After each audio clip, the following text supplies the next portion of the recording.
Basically कुल मिला के पूरी तरह से वेट एंड वॉच वाला मूड है। कोई बड़े डायरेक्शन की तलाश में बाजार है नहीं। इसके एक दो कारण हैं। पहले तो ये कि न बड़ी तेजी बनती दिख रही, न बड़ी मंदी। मुश्किल से सुबह से 70-80 पॉइंट की रेंज में बाजार ने ट्रेड किया है। निफ्टी में देखिए आप, आज का है ये 24,572, लो 24,464, और आपको देखने में लगेगा 100 पॉइंट की रेंज, 110 पॉइंट की रेंज है। लेकिन एक्चुअली 24,500 के नीचे ज़्यादा देर टिका नहीं, 24,550 के ऊपर ज़्यादा देर टिका नहीं, तो बेसिकली 50-60 पॉइंट की रेंज में ही फुल टाइम पास हुआ है। बैंक निफ्टी का भी कहने के लिए हाई आपको 54,086 का दिख रहा है, हुआ 54,000 के ऊपर नहीं टिका, नीचे में 53,660 दिख रहा है, 53,700 के नीचे भी, 750 के नीचे भी टिका नहीं, अब आया वापस से डे लो पर है। सो आई थिंक बहुत ही छोटी रेंज में बाजार ने अब तक ट्रेड किया है। एफआईएस की बिकवाली है, इसलिए ज़्यादा आप ऊपर टिक नहीं पाते हैं। लोकल फंड्स की खरीदारी है, इसलिए नीचे सपोर्ट आ जाता है। और इन सब के बीच में वीकेंड सेशन है, और वीकेंड सेशन में लोग बहुत तेज़ी या मंदी की नई पोजीशन बनाने के मूड में नहीं है। और जो कुछ एक्शन आपको पिछले 2-3 दिनों में दिख गया, जो कि जनरली आप सीरीज़ के अंत में अपनी पोजिशनल वाइंड अप करने की कोशिश करते हैं, रोल ओवर करने की कोशिश, वो सारे काम हो गए। इसलिए अब ज़्यादातर लोग इस मूड में है कि जो करेंगे मंडे करेंगे।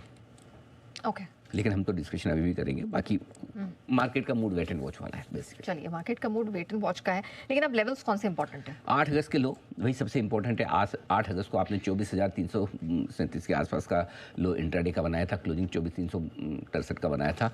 सो ब्रॉडली 24,325, 24,400 आपके लिए निफ्टी के लिए मजबूत सपोर्ट है। ऊपर में 24,625, 725 की रेंज रुकावट का काम करेगी, इसको पार करने में आएगी थोड़ी सी मुश्किल।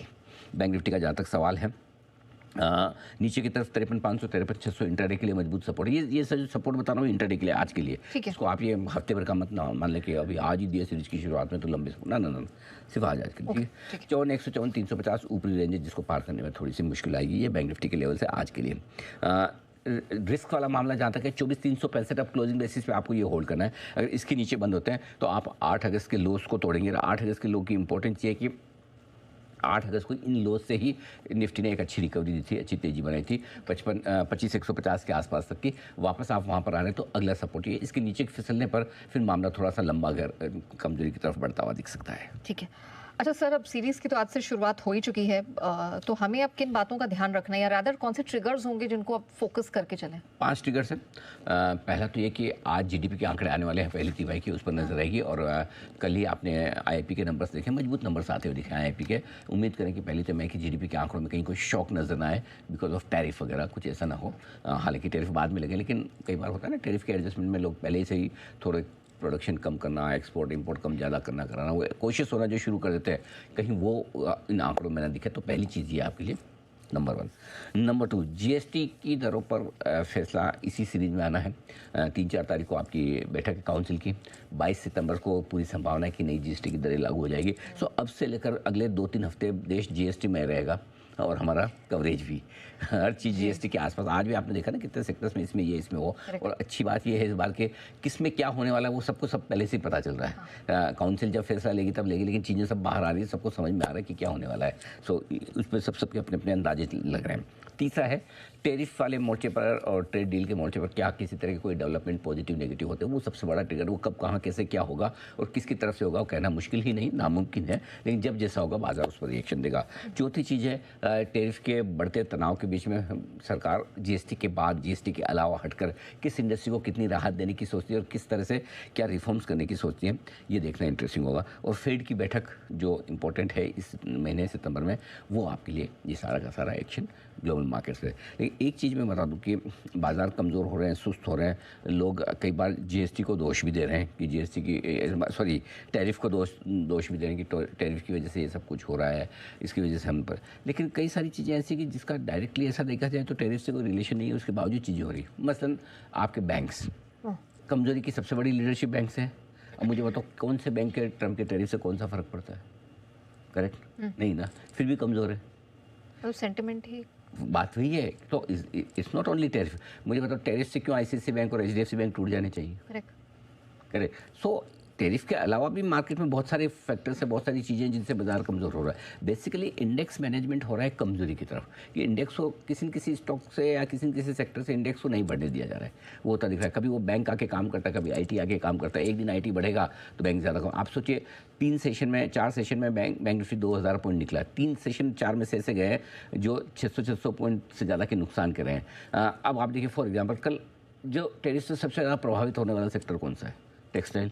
Correct. कल सबसे ज़्यादा परफॉर्मेंस टेक्सटाइल सेक्टर की आई थी। Exactly. सो ये डायरेक्टली नो डाउट टेरिफ एक बड़ा मुद्दा है, लेकिन मार्केट 100% सिर्फ टेरिफ पर ही ऊपर या नीचे हो रहा वैसा नहीं है। हाँ, भारतीय बाजार आज खुलने के साथ काफ़ी ठीक ठाक पोजीशन देखने को मिल रही थी, फिर रिवर्सल देख के अच्छी खासी तेज़ी भी देखने को मिली। 24,555 तक बाजार गया, 70 तक बाजार गया, लेकिन वहीं से बाजार में रिवर्सल देखने को मिला। देखिए, बात एक चीज़ साफ़ है कि भारतीय बाजार अभी भी तेज़ी के पोजीशन में है नहीं। भारतीय बाज़ारों का ओवरऑल ट्रेंड थोड़ा नेगेटिव ही देखने को मिल रहा है, और जब तक बाज़ार ऊपर की तरफ 24,500, 750 और 25,000 के लेवल पार नहीं करता है, तब तक ओवरऑल जो चीज़ है वो सुधरती हुई नज़र आने वाली नहीं है। जिस प्रकार की चीज़ें भारतीय बाज़ारों में अभी देखने को भी मिल रही है, सारे संकेत नेगेटिविटी की तरफ ही इशारा करते हुए नज़र आ रहे हैं। लेकिन सोमवार से हो सकता है कि भारतीय बाज़ारों का मूड माहौल चेंज होता हुआ दिखाई दे और भारतीय बाज़ारों में रिवर्सल के संकेत आते हुए दिखाई दे।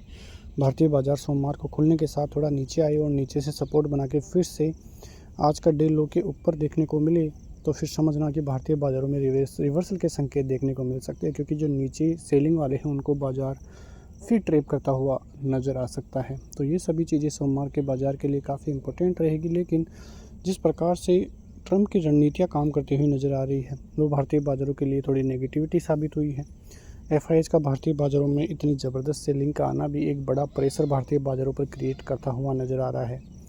FIIs कल भी 4,000 करोड़ की सेलिंग करते हुए नज़र आ रहे हैं, और इस महीने में लगातार ही FIIs की सेलिंग देखने को मिल रही है। FIIs की सेलिंग का होना भारतीय बाज़ारों के लिए काफ़ी नेगेटिव संकेत देता हुआ भी नज़र आ रहा है। DIIs भी कम नहीं है, 6,000 करोड़ की बाइंग ज़रूर वहाँ से देखने को मिली है, लेकिन ओवरऑल देखें तो भारतीय बाज़ारों को काफ़ी ज़बरदस्त नुकसान उठाना पड़ रहा है।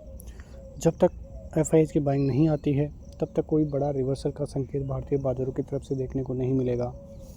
आप ओवरऑल देखोगे तो बीच में जब बाइंग आती हुई स्टार्ट हुई थी भारतीय बाज़ारों में, तो वहाँ पे FIIs की इतनी बाइंग नहीं थी, और FIIs की बाइंग यदि ज़बरदस्त आती है तो आप समझ सकते हैं कि भारतीय बाज़ार किन लेवलों तक भी जाते हुए नज़र आ सकते हैं। तो ये सभी चीज़ें सोमवार के बाज़ार के लिए काफ़ी इंपॉर्टेंट रहेगी। अक्टूबर के महीने से देखोगे तो FIIs लगभग 4 लाख करोड़ से ज़्यादा का माल भारतीय बाज़ारों में सेल कर चुके हैं, और यदि आगे भी ऐसी ही सेलिंग रहती है तो वो भारतीय बाज़ारों के लिए काफ़ी नेगेटिव ज़बरदस्त पॉइंट साबित हो सकता है। Q1 के रिज़ल्ट के बाद भारतीय बाज़ारों में गिरावट स्टार्ट हुई थी, उसके बाद अच्छा खासा बेस बनाकर जो है नीचे की तरफ हाई लेवल पर रेजिस्टेंस जो कि 25,150, 25,250 तक बना था, वहाँ से भारतीय बाज़ारों में काफ़ी ज़बरदस्त गिरावट फिर से देखने को मिल रही है। भारतीय बाज़ार जब तक 25,200 का स्तर पार नहीं करते हैं, तब तक कोई बड़ी रैली की संभावना ही कम है, और यदि वो स्तर पार हो जाता है तो फिर ऑल टाइम हाई के टारगेट आसानी से देखने को मिल सकते हैं। तो सोमवार के बाज़ारों में काफ़ी ज़बरदस्त रणनीति रहती हुई नज़र आएगी। निफ्टी 24,400 के ऊपर, बैंक निफ्टी 53,600 के ऊपर फिलहाल देखने को मिल रहे हैं, और यदि 24,300, 24,250 का स्तर निफ्टी में टूटता है तो फिर ज़्यादा दिक्कतें बिगड़ती हुई भारतीय बाज़ारों में देखने को मिलेगी। बैंक निफ्टी में 126 पॉइंट की गिरावट है, 53,500 का स्तर टूटते ही 53,200 और 53,000 तक भी बैंक निफ्टी दिखाता हुआ सोमवार को नज़र आ सकता है। लेकिन ऊपर की तरफ यदि 53,750, 53,800 का स्तर पार होता है तो फिर 54,000 और 54,000 के ऊपर अच्छी खासी रैली बैंक निफ्टी में देखने को मिल सकती है। मिलते हैं नेक्स्ट वीडियो में, तब तक के लिए जय हिंद।